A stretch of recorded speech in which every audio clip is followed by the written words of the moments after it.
विकास विकास के कई पहलू हैं। इस अध्याय का उद्देश्य विद्यार्थियों को विचार समझाना है। उनके लिए यह समझाना आवश्यक है कि लोगों की विकास के बारे में अलग अलग धारणाएं हैं और ऐसा उपाय है जिनके द्वारा हम विकास के सामूहिक संसूचकों को जान सकते हैं। इसके लिए हमने ऐसी स्थितियों का प्रयोग किया है जिन पर वे सहज बुद्धि से प्रतिक्रिया दिखा सकते हैं। हमने ऐसे विश्लेषण भी दिए हैं जिनकी प्राकृतिक ज्यादा जटिल और बृहत है।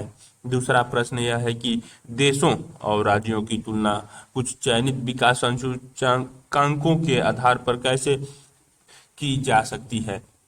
इस अध्याय में विद्यार्थी इसका अध्ययन करेंगे। आर्थिक विकास को मापा जा सकता है और आय इसे मापने की एक विधि है। यद्यपि आय के द्वारा विकास मापने की विधि उपयोगी है, इसके कुछ दोष भी हैं। इसीलिए हमें जीवन की गुणवत्ता और पर्यावरण की धारणीयता जैसे नए सूचकांकों के प्रयोग करने की आवश्यकता है। आपके लिए यह अपेक्षा करना आवश्यक है कि विद्यार्थी उपर्युक्त विषय पर कक्षा में सक्रिय प्रतिक्रिया दिखाए।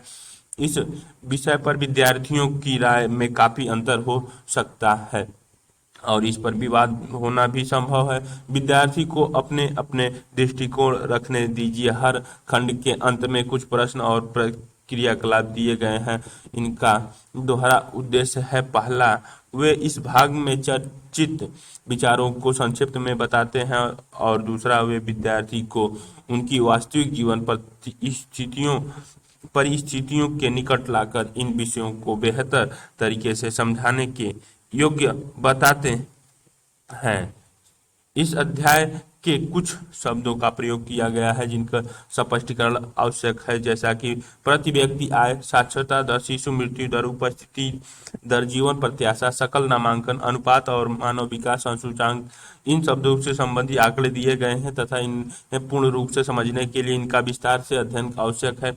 आपको क्रय शक्ति समता की अवधारणा को भी स्पष्ट करना होगा, जिसका तालिका 1.6 में प्रति व्यक्ति आय की गणना के लिए प्रयोग किया गया है। यह आवश्यक है कि इन शब्दों का प्रयोग चर्चा में सहायता के लिए किया जाए, न कि उनको कंठस्थ करने के लिए सूचना के स्रोत। इस अध्याय के लिए आंकड़े राष्ट्रीय परिवार स्वास्थ्य सर्वेक्षण और भारतीय अर्थव्यवस्था पर सांख्यिकी हैंडबुक, भारत सरकार द्वारा प्रकाशित आर्थिक सर्वेक्षण, संयुक्त राष्ट्र संघ विकास कार्यक्रम के मानव विकास रिपोर्ट और विश्व बैंक विश्व विकास सूचकांक द्वारा प्रकाशित रिपोर्ट के लिए गए हैं। इनमें से कई रिपोर्ट हर साल प्रकाशित होती हैं। यदि आपके विद्यालय के पुस्तकालय में ये रिपोर्ट है तो इन्हें देखना अच्छा होगा। अगर नहीं है तो आप इन संस्थानों की वेबसाइट पर जाकर www बजट इंडिया NIC इन या www UNDP ऑर्गेनाइजेशन या www वर्ल्ड बैंक ऑर्गेनाइजेशन आंकड़े, भारतीय रिजर्व बैंक की handbook of statistics on India economy में भी उपलब्ध है। इसके लिए आप www RBI ऑर्गेनाइजेशन वेबसाइट पर भी जा सकते हैं। विकास विकास अथवा प्रगति की धारणा हमेशा से हमारे साथ और हमारी आकांक्षाएं और इच्छाएं हैं कि हम क्या करना चाहिए और अपनी जीवन कैसे जीना चाहते हैं।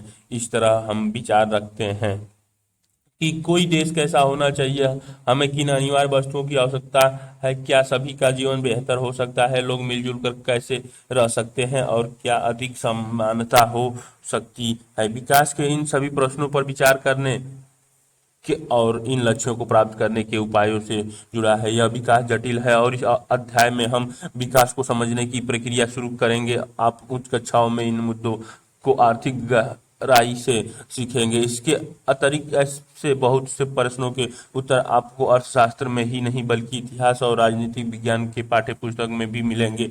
ऐसे इसलिए है कि हम आज जो जीवन जी रहे हैं वो अति से प्रभावित है और हम इसे जी जाने बिना बदलाव की इच्छा नहीं रख सकते। इस तरह हम केवल एक लोकतांत्रिक राजनीतिक प्रक्रिया के द्वारा ही इन आशाओं और संभावनाओं को वास्तविक जीवन से प्राप्त कर सकते हैं। ये चित्र दिखाया गया है मेरे बगैर वे विकास नहीं कर सकते।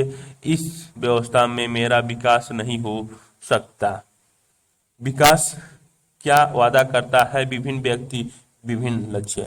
हम यह कल्पना करें करने का प्रयास करें कि तालिका 1.1 में दी गई सूचनाओं के अनुसार लोगों के लिए विकास का क्या अर्थ हो सकता है, उनकी क्या आकांक्षाएं हैं। आप देखेंगे कि कुछ स्तंभ अधूरे भरे हुए हैं। इस तालिका को पूरा करने की कोशिश कीजिए। चाहे आप तो किन्हीं और श्रेणी के व्यक्तियों को जोड़ सकते हैं। क्या तुम एक कार चाहते हो? अभी देश की जो स्थिति है उसमें तुम यही आशा कर सकते हो कि काश तुम्हारे पास एक रिक्शा होता। सारणी या तालिका 1.1 विभिन्न श्रेणी के लोगों के विकास के लक्ष्य। व्यक्ति की श्रेणी विकास का लक्ष्य या आकांक्षाएं। भूमिहीन ग्रामीण मजदूर, काम करने के अधीन दिन और बेहतर मजदूरी, स्थानीय स्कूल, उनके बच्चे को उत्तम शिक्षा प्रदान करने में सक्षम, कोई सामाजिक भेदभाव नहीं और गांव में वे भी नेता बन सकते हैं।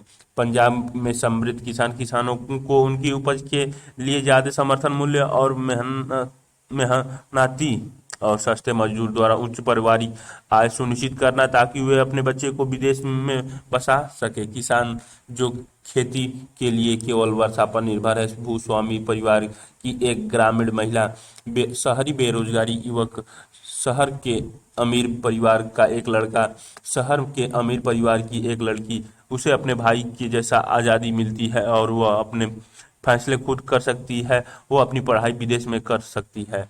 नर्मदा घाटी की एक आदिवासी। तालिका 1.1 को भरने के बाद आप इस निरीक्षण करते हैं कि इन सभी लोगों का की विकास या प्रगति के बारे में एक जैसा विचार है। संभवतः नहीं, इनमें से हर एक अलग अलग चीज पाने चाहते हैं और वे ऐसी चीज चाहते हैं जो उनके लिए सर्वाधिक महत्वपूर्ण है। वे अर्थात वे चीजों से जो उनकी आकांक्षा और इच्छाओं को पूरा कर सके। वास्तव में कई बार दो व्यक्ति या दो गुटों ऐसी चीज चाहते हैं जिनमें परस्पर विरोध हो सकता है। एक लड़की अपने भाई के समकक्ष आजादी और अवसर मिलने और भाई भी घर के कामकाज में हाथ बटाएगा की आशा रखती है। हो सकता है कि भाई को यह पसंद न हो। इसी तरह आर्थिक बिजली पाने के लिए उद्योगपति ज्यादा बात चाहते हैं, लेकिन इससे जमीन जलमग्न हो जा सकती है और उन लोगों का जीवन अस्त व्यस्त हो सकता है जो बेघर हो जाएं। जैसे कि आदिवासी, वे इसका विरोध कर सकते हैं और हो सकता है कि वे अपने खेतों की सिंचाई के लिए केवल छोटे चौक बांध या तालाब पसंद करें। इस तरह दो बात साफ है।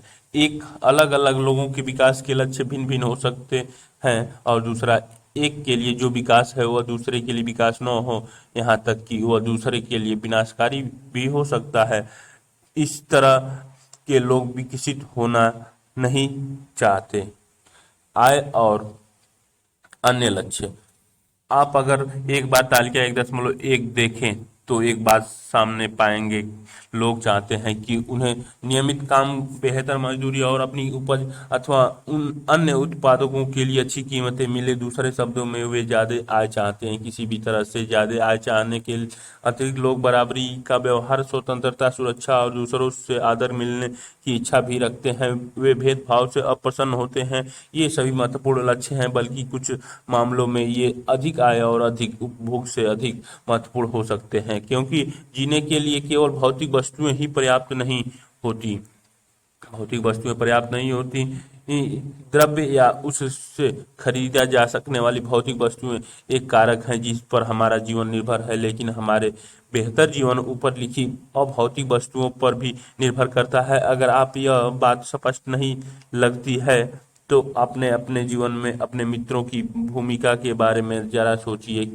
आपको उनकी मित्रता की इच्छा हो सकती है। इसी तरह और भी बहुत सी चीजें जिन्हें आसानी से मापा नहीं जा सकता, लेकिन उनका हमारे जीवन में बहुत महत्व है। इनकी प्रायः उपेक्षा कर दी जाती है, लेकिन यह निष्कर्ष निकालना गलत होगा कि जिसे मापा नहीं जा सकता वह महत्व नहीं रखता। नर्मदा नदी पर सरदार सरोवर बांध की ऊंचाई में वृद्धि किए जाने के विरुद्ध प्रदर्शन। नर्मदा नदी पे ये विरुद्ध प्रदर्शन दिखाए गए लोगों के चित्र हैं। नर्मदा घाटी करो, डूबे नहीं, ये चित्र में दिखाए गए हैं। एक और उदाहरण देखिए, अगर आपको कहीं दूर दराज के इलाकों में नौकरी मिलती है तो उसे स्वीकार करने से पहले आप आय के अतिरिक्त बहुत से कारकों पर विचार करेंगे, जैसा कि आपके परिवार के लिए क्या सुविधाएं उपलब्ध होगी, काम करने का वातावरण कैसा होगा या सीखने के क्या अवसर हैं। दूसरी नौकरी में यद्यपि आपको वेतन कम मिलता है, लेकिन यह नियमित रोजगार हो सकता है जो आपकी सुरक्षा की भावना को बढ़ाता है। और एक अन्य नौकरी अधिक वेतन दे सकती है लेकिन कार्य की सुरक्षा नहीं, और हो सकता है कि आपको परिवार के लिए पर्याप्त समय भी न मिले।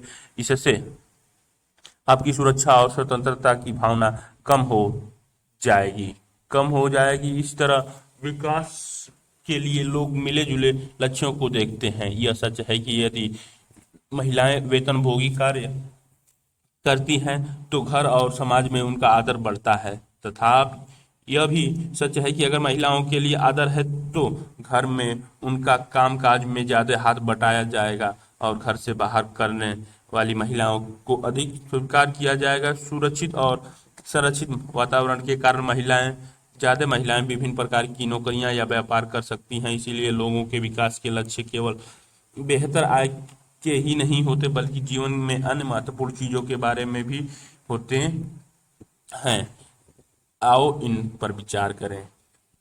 अलग अलग लोगों का विकास की धारणाएं अलग अलग क्यों है? नीचे दी गई व्याख्या में कौन सी अधिक महत्वपूर्ण है और क्यों? क्योंकि लोग भिन्न होते हैं, क्योंकि लोगों के जीवन की परिस्थितियां भिन्न होती है। क्या निम्न दो कथनों में का एक अर्थ है? कारण से उत्तर दीजिए। लोगों के विकास के लक्ष्य भिन्न होते हैं। लोगों के विकास के लक्ष्य में परस्पर विरोध होता है। कुछ ऐसे उदाहरण दीजिए जहां आय के अतिरिक्त अन्य कारक हमारे जीवन के महत्वपूर्ण पहलू हैं। ऊपर दिए गए खंडों के कुछ महत्वपूर्ण विचारों को अपनी भाषा में समझाइए। राष्ट्रीय विकास, जैसा कि हमने ऊपर देखा, यदि लोगों के लक्ष्य भिन्न है तो उनकी राष्ट्रीय विकास के बारे में धारणा भी भिन्न होगी। आपस में इस विषय पर चर्चा कीजिए कि भारत को विकास के लिए क्या करना चाहिए। संभव है कि कक्षा के विभिन्न विद्यार्थियों के उपयुक्त प्रश्नों के अलग अलग उत्तर दिए होंगे। हो सकता है कि आपने स्वयं इन प्रश्नों के बहुत से उत्तर सोचे हों और उनमें से किसी एक के विषय में आप स्वयं भी निश्चित न हो। यह समझना बहुत आवश्यक है कि देश के विकास देश के विकास के विषय में विभिन्न लोगों की धारणाएं भिन्न भिन्न या परस्पर विरोधी हो सकती हैं, लेकिन क्या सभी विचारों को बराबर का महत्व दिया जा सकता है? यदि परस्पर विरोधी है तो निर्णय कैसे किया जाए? सभी के लिए न्यायपूर्ण और सही राह क्या होगी? हम यह भी सोचना होगा कि क्या कार्य करने का कोई बेहतर तरीका है? क्या इस विचार से बहुत से लोगों को लाभ होगा या कुछ को ही? राष्ट्रीय विकास का अभिप्राय इन सब प्रश्नों पर विचार करना। आओ इन पर विचार करें। निम्नलिखित स्थितियों पर चर्चा कीजिए। दाहिनी ओर दिए गए चित्र को देखिए। इस प्रकार के चित्र के विकासात्मक लक्ष्य क्या होना चाहिए? इस अखबार की रिपोर्ट देखिए और दिए गए प्रश्नों के उत्तर दीजिए। एक जहाज 500 टन तरल जहरीले अवशेष एक शहर के खुले कूड़े घर और आसपास के समुद्र में डाल दिया। यह अफ्रीका देश के आइवरी कोस्ट में अबिदजान शहर में हुआ। इन खतरनाक जहरीले अवशेषों से निकलने वाले धुएं से लोगों ने जी मितलाने, चमड़ी पर दौरे पड़ने, बेहोश होना, दस्त लगना इत्यादि की शिकायतें की। 1 महीने के बाद 7 लोग मारे गए और 20 अस्पताल में भर्ती हुए और विषाक्तता के कारण 26,000 लोगों का इलाज किया गया। पेट्रोल और धातुओं से संबंधित एक बहुराष्ट्रीय कंपनी ने आइवरी कोस्ट की एक स्थानीय कंपनी को अपने जहाज से जहरीले पदार्थ फेंकने का ठेका दिया था। किन लोगों को लाभ हुआ और किन को नहीं? इस देश के विकास के लक्ष्य क्या होना चाहिए? अपने गांव या शहर या स्थानीय इलाकों के विकास के लक्ष्य क्या होना चाहिए? क्रियाकलाप 1। यदि विकास की धारणा में ही विभिन्नता और परस्पर विरोध हो सकता है तो निश्चित रूप से विकास के तरीकों से भी भिन्नता हो सकती है। अगर आप ऐसे किसी विवाद से परिचित हैं तो आप विभिन्न व्यक्तियों के तर्क जानने का प्रयास कीजिए। यह आप लोगों से बातचीत करके या अखबारों और टेलीविजन के माध्यम से जान सकते हैं। विभिन्न देशों या राज्यों की तुलना कैसे की जाए। आप पूछ सकते हैं कि अगर विकास का अर्थ अलग अलग हो सकता है तो फिर कुछ देशों को विकसित और कुछ को अविकसित कैसे कहा जा सकता है। इससे पहले कि हम इस विषय पर आए, एक अन्य प्रश्न के बारे में सोचते हैं। जब हम भिन्न भिन्न चीजों की तुलना करते हैं तो उसमें समानताएं और अंतर दोनों हो सकते हैं। हम इनकी तुलना करने के लिए किन किन पहलुओं का प्रयोग करते हैं, कक्षा में विद्यार्थी को ही देखते हैं। हम विभिन्न विद्यार्थियों की तुलना कैसे करते हैं, उनमें आंकड़े उनमें ऊंचाई, स्वास्थ्य, प्रतिभा और रुचि के अनुसार अंतर है। हो सकता है कि सबसे स्वस्थ विद्यार्थी सबसे पढ़ाकू विद्यार्थी न हो, सबसे बुद्धिमान विद्यार्थी हो सकता है मित्रता व्यवहार न रखता हो। तो हम विद्यार्थी की तुलना कैसे करते हैं। हम जो मापदंड का प्रयोग करते हैं वह तुलना के उद्देश्य पर निर्भर करेगा। खेलकूद टीम, वाद विवाद टीम, संगीत टीम या पिकनिक के लिए टीम, सबके चयन के लिए अलग अलग मापदंड होंगे। फिर भी अगर हमें किसी उद्देश्य से कक्षा के विद्यार्थियों की सर्वांगीण प्रगति के बारे में मानक चाहिए तो हम उसे कैसे चुनेंगे। सामान्यतः हम व्यक्तियों की एक या दो महत्वपूर्ण विशिष्टताएं लेकर उनके आधार पर तुलना करते हैं। तुलना के लिए क्या महत्वपूर्ण विशिष्टताएं चुनी जाए, इस पर मतभेद हो सकता है। विद्यार्थी की मित्रतापूर्वक व्यवहार और सहयोग भावना, उनकी रचनात्मक या उनके द्वारा प्राप्त अंक, यही बात विकास पर भी लागू होती है। देशों की तुलना करने के लिए उनकी आय सबसे महत्वपूर्ण विशिष्टता समझी जाती है। जिन देशों की आय अधिक है उन्हें कम आय वाले देशों से अधिक विकसित समझा जाता है। यह इस यह इस समझ पर आधारित है कि अधिक आय का अर्थ है मानवीय आवश्यकताओं की सभी वस्तुओं का अधिक होना। जो भी लोगों को पसंद हो और जो उनके पास होना चाहिए वे उन सभी वस्तुओं को अधिक आय के द्वारा प्राप्त कर पाएंगे। इसीलिए ज्यादा आय अपने आय में एक महत्वपूर्ण लक्ष्य समझा जाता है। अब एक देश की आय क्या है, अंतर्दृष्टि से किसी देश की आय उस देश के सभी निवासियों की आय है। इससे हमें देश की कुल आय ज्ञात होती है। लेकिन देशों के बीच तुलना करने के लिए कुल आय इतना उपयुक्त माप नहीं है, क्योंकि देशों की जनसंख्या अलग अलग होती है। कुल आय की तुलना करने से हमें यह ज्ञात नहीं होगा कि औसत व्यक्ति क्या कमा सकता है। क्या एक देश के लोग दूसरे देश के लोगों से बेहतर हैं, इसीलिए हम औसतन आय की तुलना करते हैं जो कि देश की कुल आय को कुल जनसंख्या से भाग देकर निकाली जाती है। औसत आय को प्रति व्यक्ति आय भी कहा जाता है। विश्व बैंक की विश्व विकास रिपोर्ट के अनुसार देशों का वर्गीकरण करने में इस मापदंड का प्रयोग किया जाता है। वे देश जिनका 2007 में प्रति व्यक्ति आय $12 12,056 प्रति वर्ष या उससे अधिक है उसे समृद्ध देश, और वे देश जिनकी प्रति व्यक्ति आय $995 प्रति वर्ष या उससे कम है उन्हें निम्न आय वाले देश कहा जा गया है। भारत मध्य आय वाला वर्ग के देशों में आता है क्योंकि उसकी प्रति व्यक्ति आय 2017 में केवल $1820 प्रति वर्ष थी। समृद्ध देशों, जिनमें मध्य पूर्व के देश और कुछ अन्य छोटे देश शामिल नहीं हैं, को आमतौर पर विकसित देश कहा जाता है। विकसित देश कहा जाता है। आय औसत आय यद्यपि औसत आय तुलना के लिए उपयोगी है, फिर भी यह असमानताएं छुपा देता है। उदाहरण के लिए दो देश क और ख पर विचार करते हैं। सरलता के लिए हम मानते हैं कि प्रत्येक दशा में 5 निवासी तालिका 1.2 में दिए गए आंकड़े अनुसार दोनों देशों की औसतन आय निकालें। तालिका 1.2 देशों की तुलना।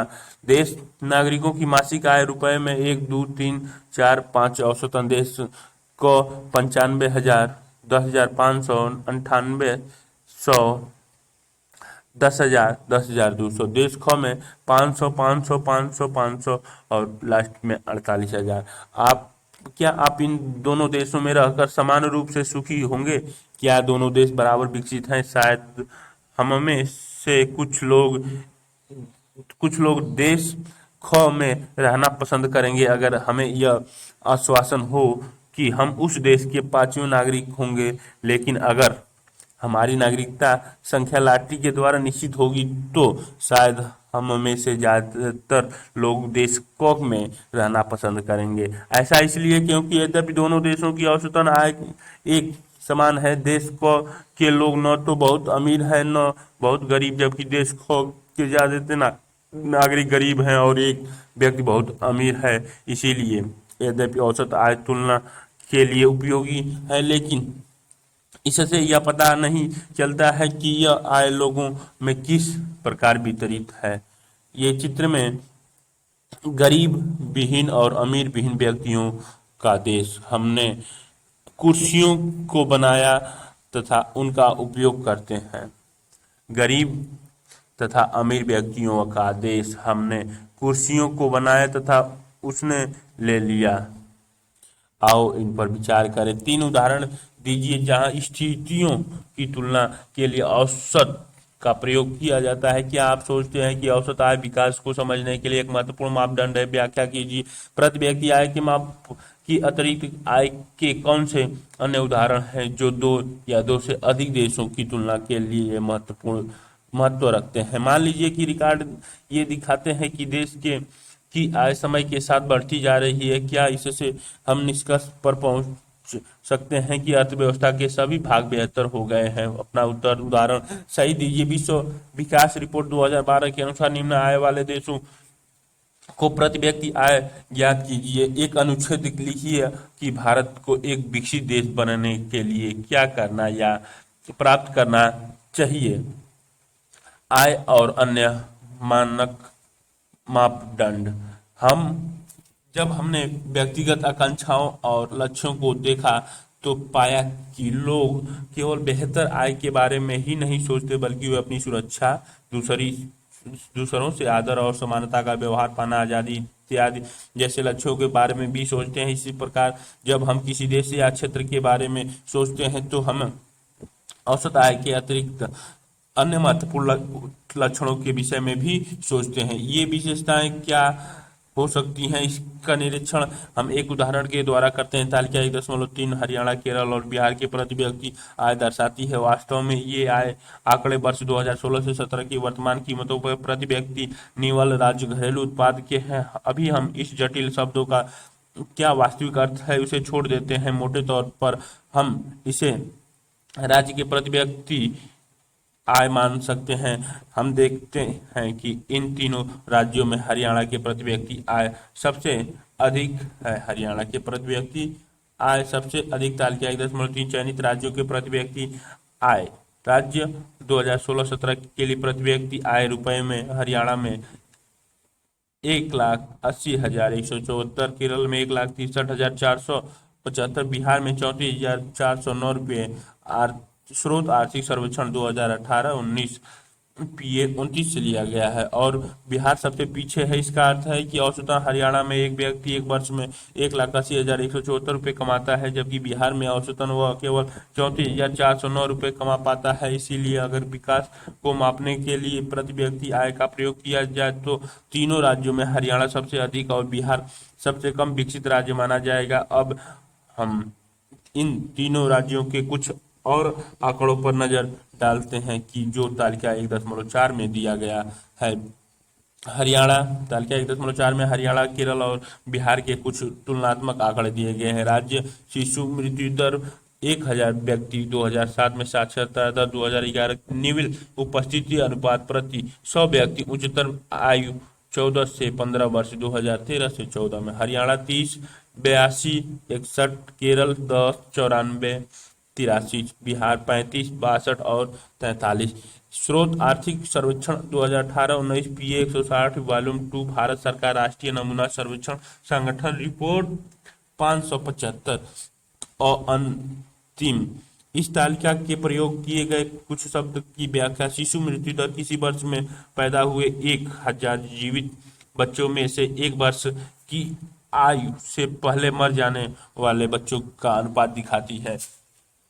साक्षरता दर 7 वर्ष और उससे अधिक आयु के बच्चों में साक्षर जनसंख्या का अनुपात है। निविल उपस्थिति अनुपात 14 से 15 वर्ष की आयु के स्कूल जाने वाले बच्चों की का उस आयु वर्ग के कुल बच्चों के 7% दिखाया गया है।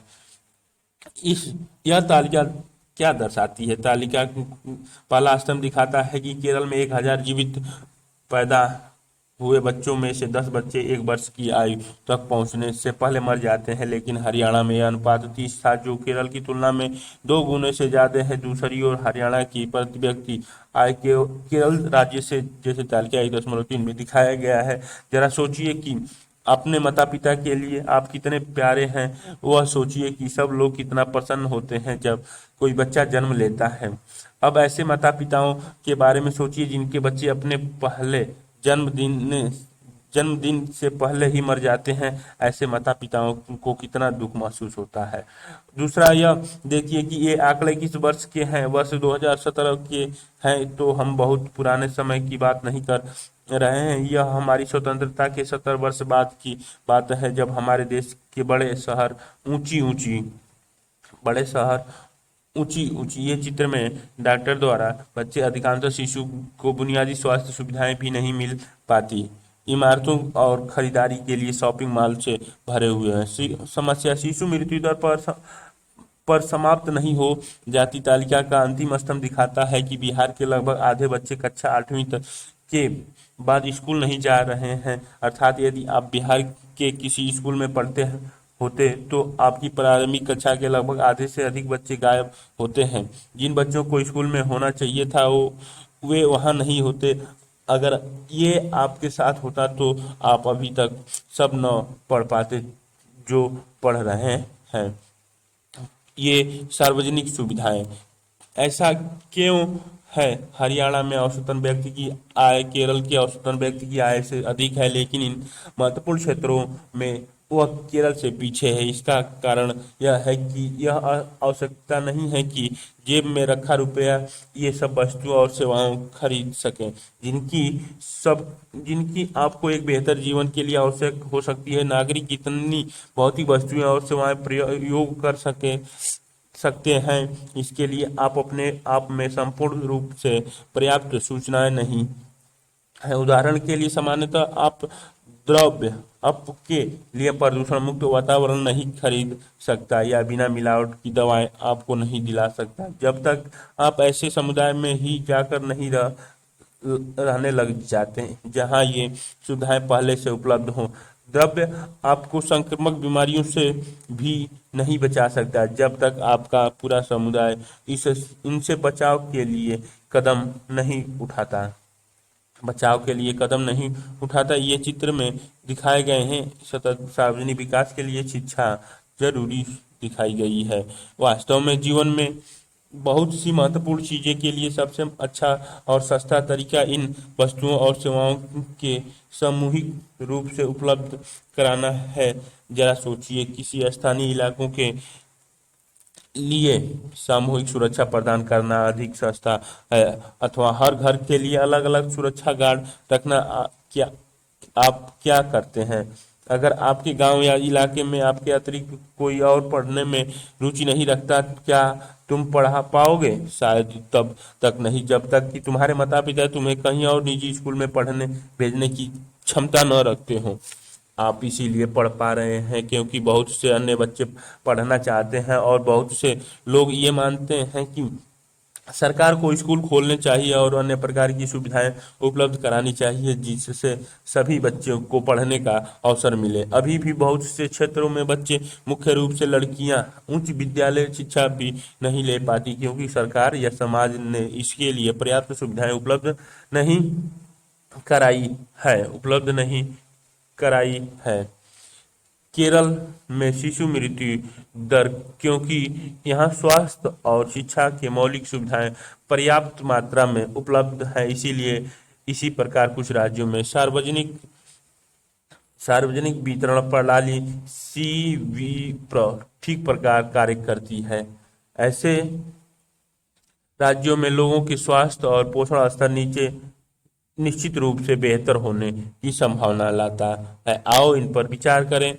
तालिका 1.3 1.4 के आंकड़े देखिए, और क्या हरियाणा केरल में साक्षरता दर आदि में उतना ही आगे है जितना कि वि- प्रति व्यक्ति आय के विषय में। ऐसे दूसरे उदाहरण सोचिए जहां वस्तुएं और सेवाएं व्यक्तिगत स्तर की अपेक्षा सामूहिक स्तर पर उपलब्ध कराना अधिक सस्ता है।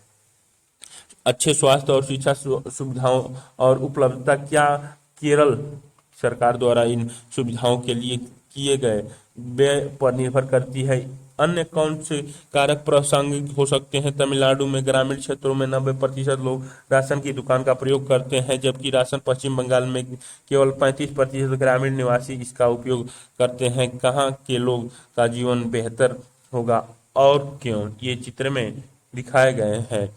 क्रियाकलाप 2, तालिका 1.5 को ध्यान से अध्ययन कीजिए और निम्न अनुच्छेदों में रिक्त स्थानों को भरिए। हो सकता है कि इसके लिए आपको तालिका के आधार पर कुछ गणना करनी पड़े। तालिका 1.5, उत्तर प्रदेश की ग्रामीण जनसंख्या की शैक्षिक उपलब्धि श्रेणी। पुरुष और महिला। ग्रामीण जनसंख्या की साक्षरता दर 76%, 54%। 10 से 14 वर्ष के ग्रामीण बच्चों की साक्षरता दर 90%, 87%। 10 से 14 वर्ष की आयु के बच्चे स्कूल जाने वाले हैं। ग्रामीण बच्चों की प्रतिशत 85-82% को। सभी आयु वर्ग की साक्षरता दर, जिसमें युवक और वृद्ध दोनों सम्मिलित हैं, ग्रामीण पुरुषों के लिए थी और ग्रामीण महिलाओं के लिए थी। यही नहीं कि बहुत से वयस्क स्कूल ही नहीं जा पाए, बल्कि इस स्कूल में नहीं है।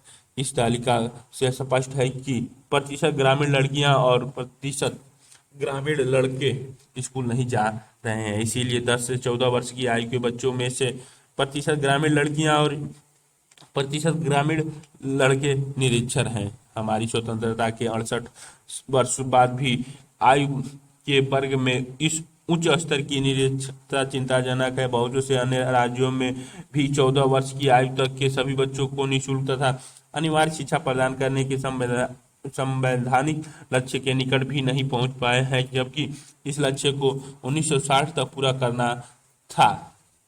क्रियाकलाप 3, यह ज्ञात करने के लिए क्या हम उचित प्रकार से पोषित एक तरीका है जिसे वैज्ञानिक शारीरिक द्रव्यमान सूचकांक BMI कहते हैं।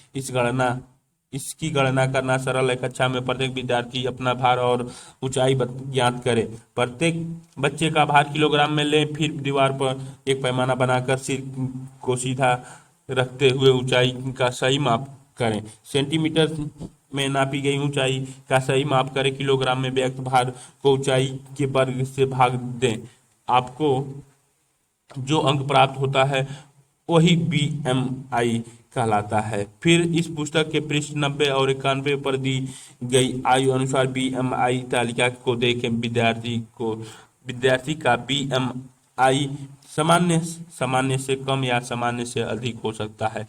यदि एक विद्यार्थी को BMI 2SD से 2SD के बीच में है तो उसे सामान्य कहा जाएगा। यदि वह 2-2SD से अधिक है तो वह न्यून भारित है और उसे अतिरिक्त पोषण की आवश्यकता है। उदाहरण के लिए, यदि एक विद्यार्थी की आयु 14 वर्ष 8 माह है और उसकी BMI 15.2 है तो वह अल्प पोषित है। इसी भांति यदि एक विद्यार्थी जिसकी BMI 28 है और आयु 15 वर्ष 6 माह है को न्यून भारित कहेंगे। विद्यार्थी की जीवन परिस्थिति, भोजन एवं व्यायाम संबंधित आदतों को बिना किसी को लज्जित किए सामान्य रूप से चर्चा करें। मानव विकास रिपोर्ट। एक बार यह बात समझ में आ जाए कि यद्यपि आय का स्तर महत्वपूर्ण है, पर यह विकास के स्तर को मापने का अपर्याप्त मापदंड है, तो हम अन्य मापदंडों के बारे में सोचने लगेंगे। ऐसा मापदंड की सूची लंबी हो सकती है, लेकिन वह इतनी उपयोगी नहीं रहेगी। हमें अधिक महत्वपूर्ण चीजों की कम संख्या में आवश्यकता है।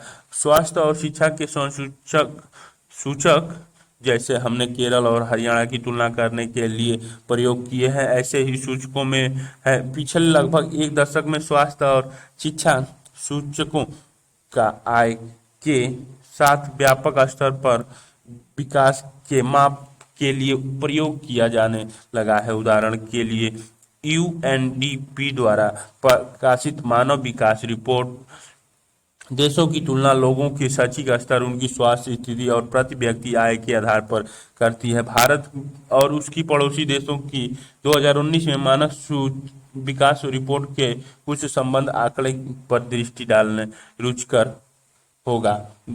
वर्ष तालिका 1.6 वर्ष 2017 के लिए भारत और उसके पड़ोसी देशों के कुछ आंकड़े देश सकल राष्ट्रीय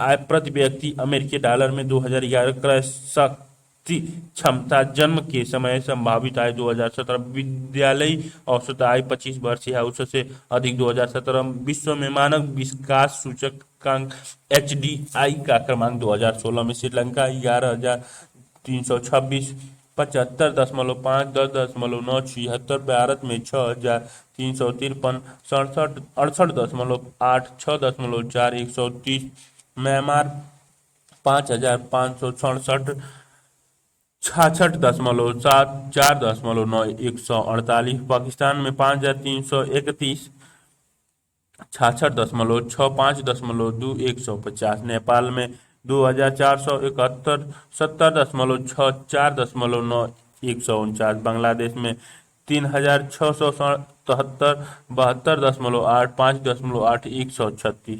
स्रोत मानव विकास रिपोर्ट 2018, संयुक्त राष्ट्र विकास कार्यक्रम, न्यूयॉर्क। टिप्पणी HDI का अर्थ है मानव विकास सूचकांक।